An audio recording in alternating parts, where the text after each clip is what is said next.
आनंद जी, अब जो अभी तक की बातचीत से लग रहा है कि दुनिया भर में अवाम जो है वो फिलिस्तीनियों के साथ है, और शासक वर्ग जो है वो इजराइल के की जो लीडरशिप है उसके साथ है, क्योंकि इजराइल में भी इस जंग का विरोध हो रहा है।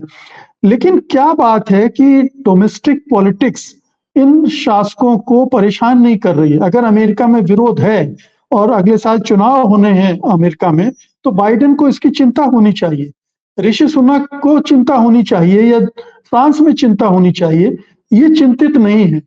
क्या लगता है, अगर जवान उनके साथ नहीं होगी, खिलाफ हो रही है, तो फिर ऐसा क्यों है? अनम्यूट कर लीजिए।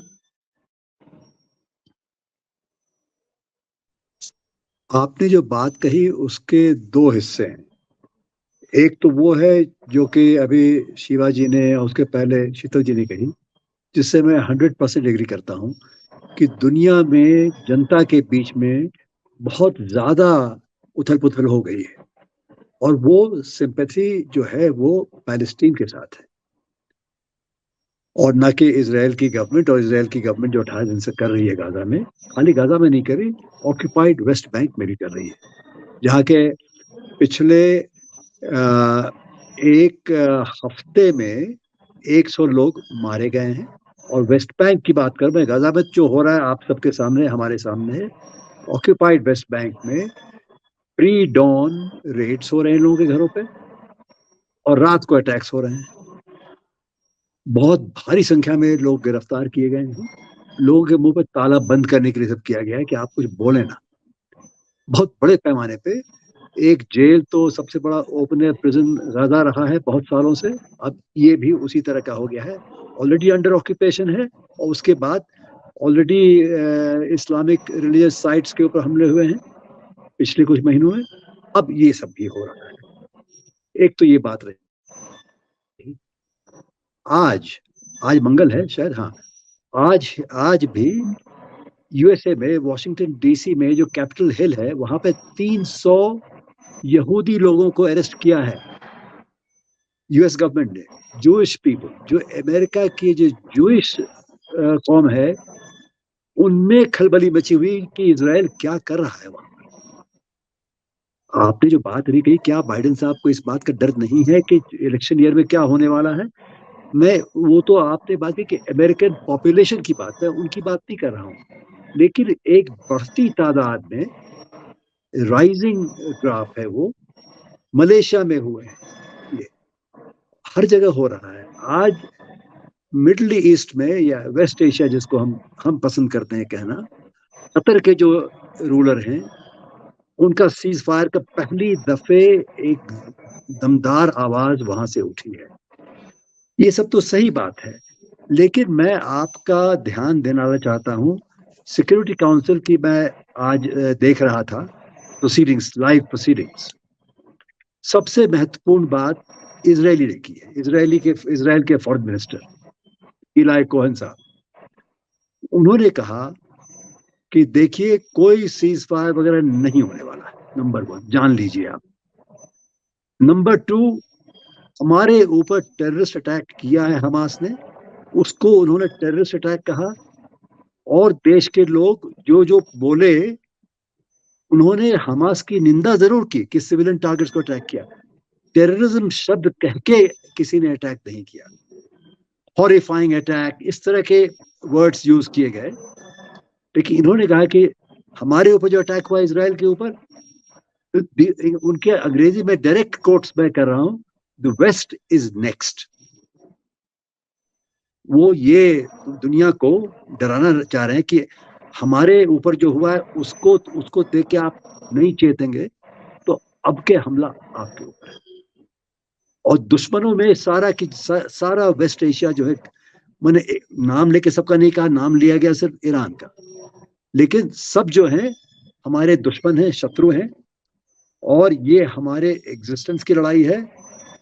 और आप जो हैं, आपने हमारा समर्थन, सिक्योरिटी काउंसिल की बात कर रहे हैं, हमारा समर्थन नहीं किया तो आपके एग्जिस्टेंस का कोई औचित्य नहीं है। आपका यूनाइटेड नेशंस को धमकी दे रहा है वो कि अस्तित्व का कोई मुनासिब नहीं है आपका अस्तित्व। क्यों हो आप क्यों खड़े रहे वहां पे जबकि हमारे ऊपर एक अटैक हुआ है। ये इजराइल का फॉरेन मिनिस्टर ने कह गया। इसका विपरीत देखिए, यूएन के सेक्रेटरी जनरल जो पहले वक्ता थे, उन्होंने क्या कहा? जो फौरन 7 अक्टूबर के अटैक के बाद उनका भाषण था, उन्होंने हमास की कड़ी आलोचना की, लेकिन कहा था उस समय कि this has not happened in a vacuum में नहीं हुआ है। आज उन्होंने वैक्यूम शब्द के आगे एक वर्ड और लगा दिया कि पिछले 50 सालों से गिनती करके, तो 56 साल 67 से जोड़ते हैं वो, it has been a suffocating vacuum. जो पैलेस्टीन के लोगों ने झेला है पिछले 50 वर्षों से, it is a suffocating vacuum. और उन्होंने क्या कहा? जो अभी पैलेस्टाइन के ऊपर हो रहा है, गाजा में और ऑक्यूपाइड वेस्ट बैंक में भी, शब्दावली देखिए, एपिक सफरिंग। एपिक को क्या कहेंगे?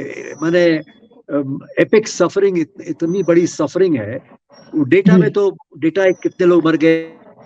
हाँ, लेकिन आनंद जी ये तो संयुक्त राष्ट्र सुरक्षा परिषद की बहसें हैं, चर्चाएं हैं, कुछ हो नहीं रहा है ना।